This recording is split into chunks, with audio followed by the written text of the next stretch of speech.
So, we're back to school after nearly a year and a half, and exams are also around the corner. It's been so long since we really sat down and studied, and we seem to have lost our focus. It feels impossible to sit down and study in a flow without checking your phone every time. Isn't that what's happening to you? So in today's video, I'm going to open the chamber of secrets and give you 7 easy ways to achieve a flow state of deep focus whenever you want. And one bonus tip, so let's get going.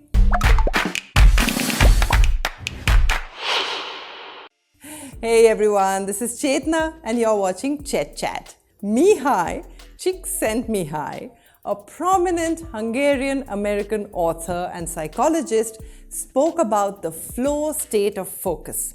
What a cool and relevant name, isn't it? To understand this better, let's take a look at this chart. Mihai called this a challenge-skill balance. To achieve a flow state, a balance must be struck between the challenge of the task and the skill of the performer. If the task is too easy, then you get bored. On the other hand, if the task is too difficult and you don't have the skills for it, you get stressed. So flow is this perfect state when you're doing a challenging task and you have the skills for it and you begin to enjoy it. Now let's talk about this movie called Pawn Sacrifice. It's based on the life of an American chess prodigy, Bobby Fischer. It's on Amazon Prime, by the way. Bobby Fischer was highly intrigued by chess since his childhood, and all he could think of growing up was to become a world champion of chess. He used to dive so deep into the game that he almost lost awareness of hunger and time. And without a doubt, he became a grandmaster one day. This is the flow state of focus. The question is, how do we get this for ourselves? And before getting into that, I want to give a shout out to Kifayat Malik for leaving this stupendous message under my last video, which got so many likes from you. And if you want a shout out in my next video, leave me a comment below with the hashtag ChetChatters. Okay, now let's first understand the 5 ways of even knowing whether you are in a flow state or not. Number 1, intrinsically rewarding. It means that you are rewarded internally by a great experience of joy and happiness while doing the activity. Your mind is like, da-da-da-da-da-da. You're happy doing the task because you enjoy it, not because someone is telling you to do it. Now leave me a comment below and tell me what is that one thing you love doing because you thoroughly enjoy it. At number 2 is broken clock. In the flow state, you forget the sense of time. You lose yourself or time gets distorted and your mind is like, is it 10 a.m. or is it 10 p.m.? No body. In the flow, you even lose awareness of your body. Your mind says food. What food? In a flow state, nothing else matters. You may be doing something for hours and suddenly realize that you forgot to have lunch. The next one is paradoxical control. It means you are in control of the activity without trying to control it. I know it can wobble your mind like Noddy the cartoon character, but just recollect your memory while riding your bicycle at top speed. At that speed, you were controlling it without thinking or trying to control it. You're not thinking of anything other than the front wheel of your cycle. Thomas Edison said, "When I comb my hair, all I think about is my hair." I think about my entire to-do list instead, by the way. Loop of challenge and feedback. It's like a game of badminton.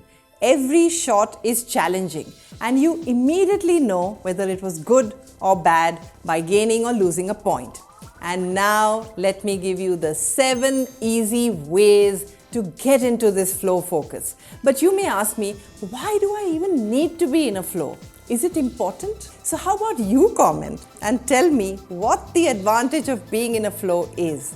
And I will give you the secret at the end of this video. And now let's talk about the 7 techniques. Technique number 1 is no work. We spoke about flow being joyful, But can you enjoy food that you completely hate? Similarly, Csikszentmihalyi found that it's extremely difficult to achieve flow in the work that you dislike. But hey, think about it. You don't actually hate studying.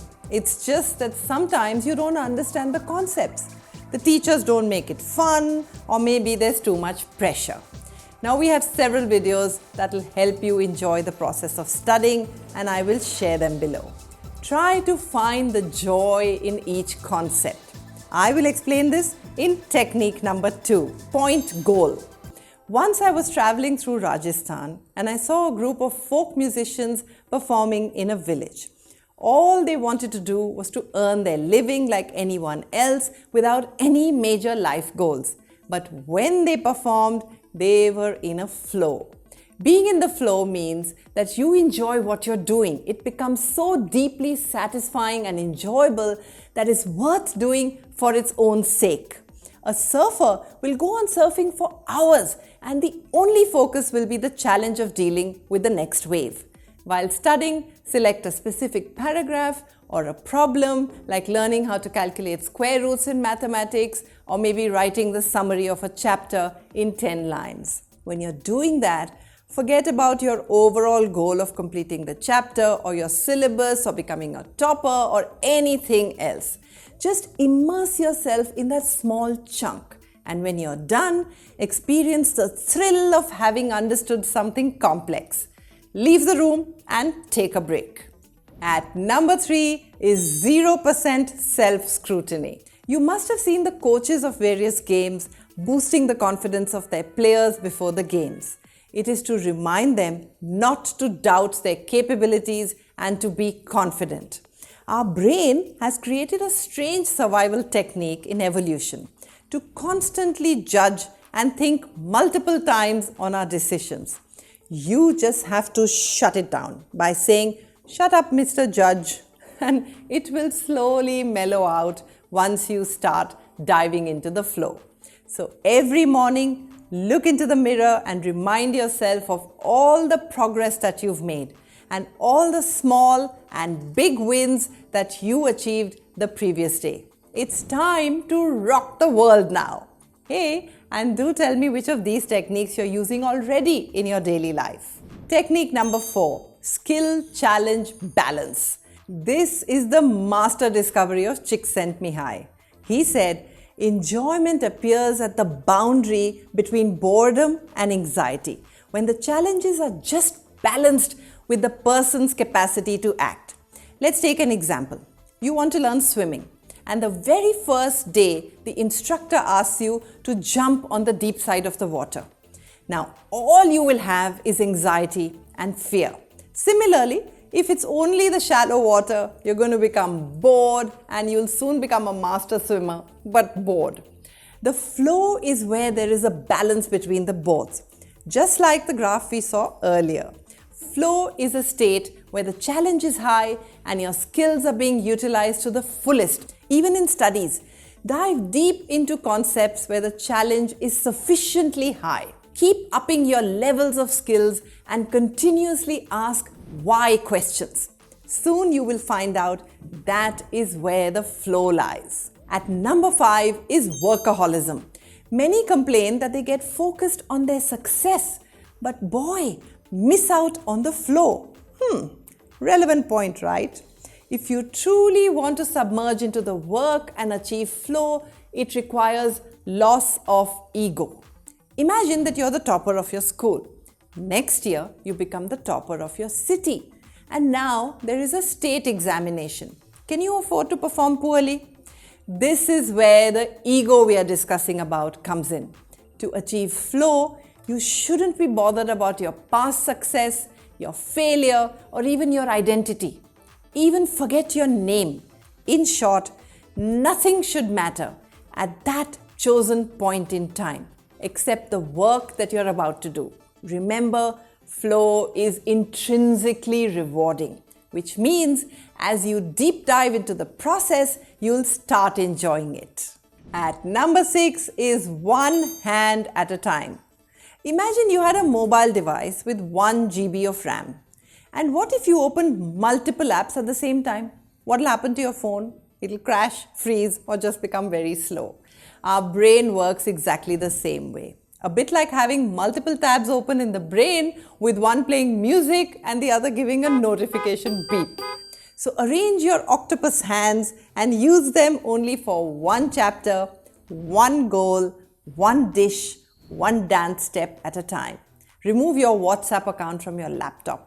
Disable notifications, and remember, multitasking is the biggest enemy of flow focus. Finally, at number 7 is avoid couch surfing. Now, what about the timelessness we experience when we are watching our favorite movies or shows? So is that flow? Oops, it is not. Csikszentmihalyi used the term entropy to define a normal state of consciousness that is neither useful nor enjoyable. He says watching TV or chilling out is a way to distract your brain from psychic entropy or inner disorder.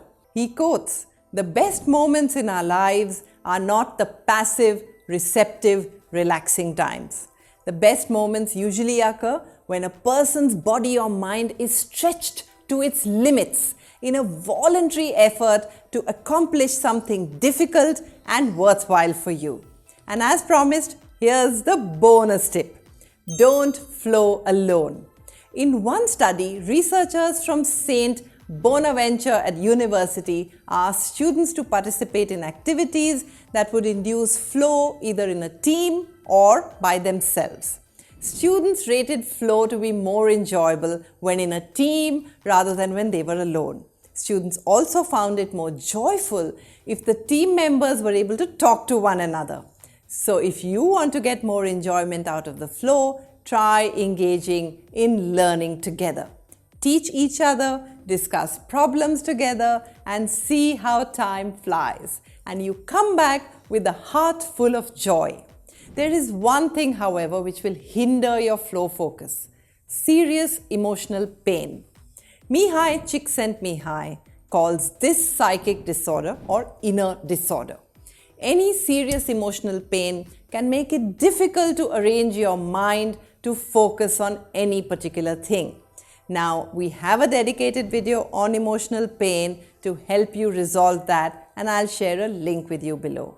And the answer to why we need to be in a flow, well, you would have guessed it by now, is that being in a flow will not only help you being productive, but also set you up for a happy life.